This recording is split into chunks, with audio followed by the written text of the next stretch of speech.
On today's show, we have Shiva from UNICEF join us in the studio to talk about Goal 4 of the SDGs. Thanks so much for joining me today. Thank you. So, for the viewers who are listening who don't know what Goal 4 is, can you tell us what Goal 4 is and what's the status like in Papua New Guinea? Okay. The Sustainable Development Goal 4 is on education. It focuses on quality education and inclusive, especially the inclusive aspect, which means that every child in the classroom should have a good quality education.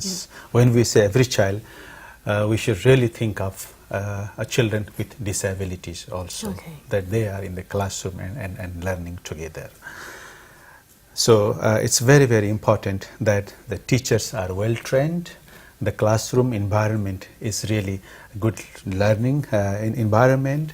The materials and of course the overall the community's understanding also when it comes to the community, especially the board, we have a board of management should really have a good understanding of what it is all about, the quality education.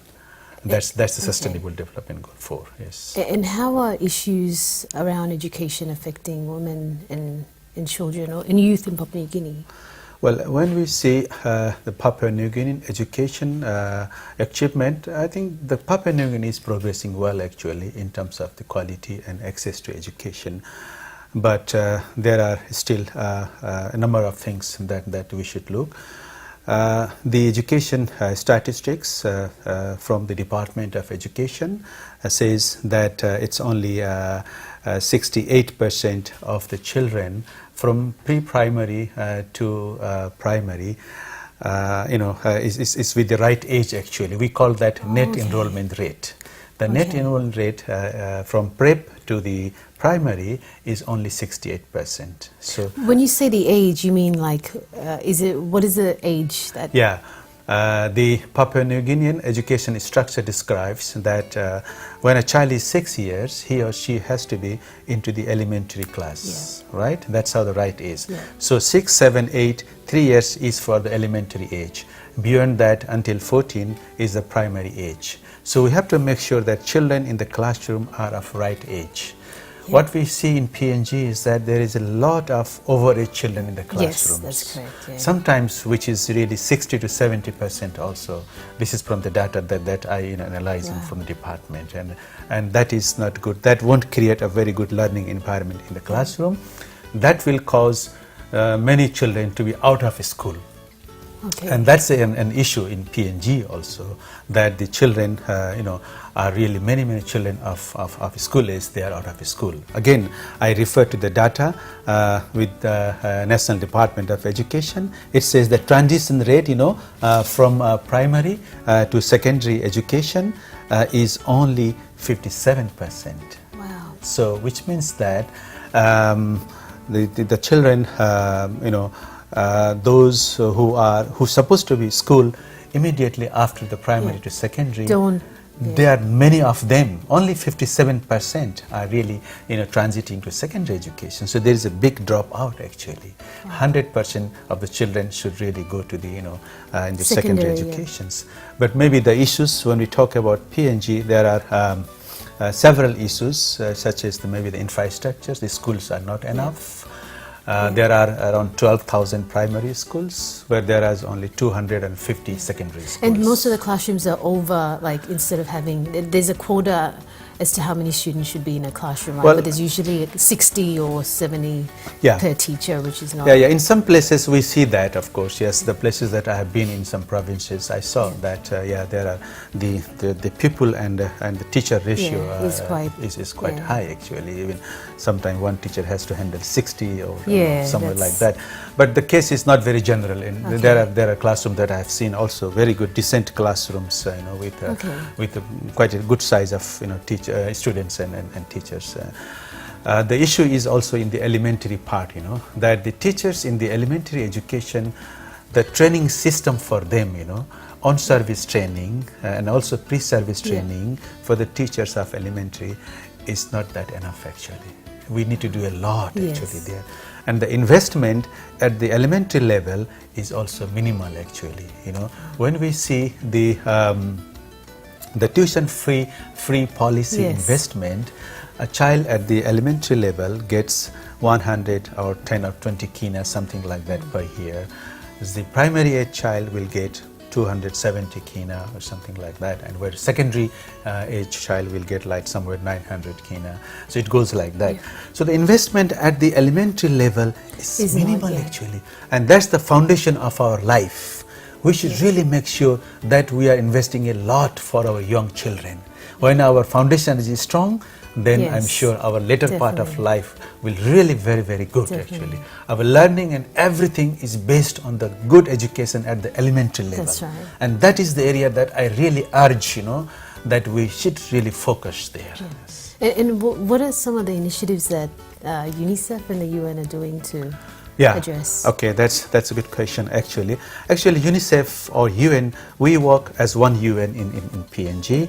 UNICEF is really responsible for the education, for protection, for nutrition, all these issues, health also for the children. Especially when I talk to education, we don't work directly isolated as a project actually. Now what we do is that we work with government or PNG, right? We work with the civil society organizations, we work with the school board or schools. So we support government to strengthen the training system in the country, teachers training system, a good quality education classroom environment, as well as we produce some information, some knowledge, and also we are really supporting now for the early childhood education program, because here I see that there is not much actually the early childhood education. As I said, the elementary education starts from age 6.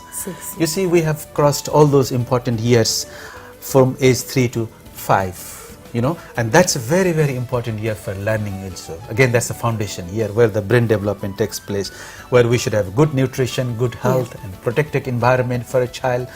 And that could be created into kind of learning centers for a child, where the children, they come together, they learn together being, you see, and that's the age where they learn also to be to how to really mingle each other, you see, so that at the later age they have also a good skill, communication, good communication skills, and also good learning. This early childhood education is very important for school readiness.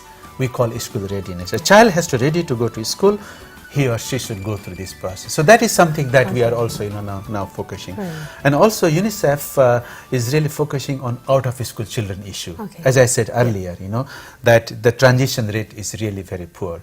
Then comes the girls' education. The gender violence is another issue here, whereby the girls, they don't find their school is very friendly for them.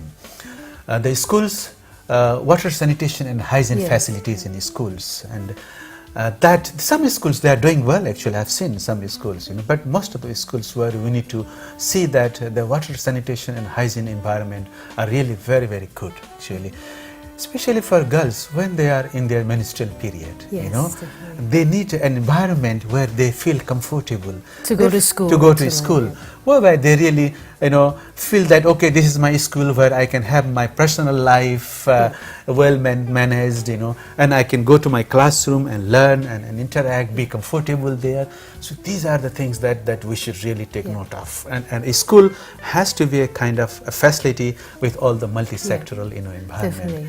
So we are really focusing on water, sanitation and hygiene issues, whereby we support communities to mobilize. We support teachers, we support also to build, some infrastructures. But as I said, we are not really working as a project. We just show some good example, good models, to the government. And you're working with the other stakeholders. Yes. So these are some issues. There's one more issue that I would like to focus here with. I think we need to work a lot on the inclusive environment, that children with disabilities, we don't have much data, much information on that, here. And the classrooms that I visited, I've been some inclusive learning centers also. They are doing good job. For example, the SARC, the inclusive resource centers, but The schools still need to do a lot, and the teachers, they need to provide a good training on how to make a classroom very inclusive, actually. Well, I mean, I wish there's so much to talk about when it comes to Goal 4, and I really wish we had more time to. But maybe you can come back on because we've run out of time. But thanks so much, Shiva, for coming on, for talking about this important, education, especially for all our children in Papua New Guinea. So thank you so much for coming in. Okay.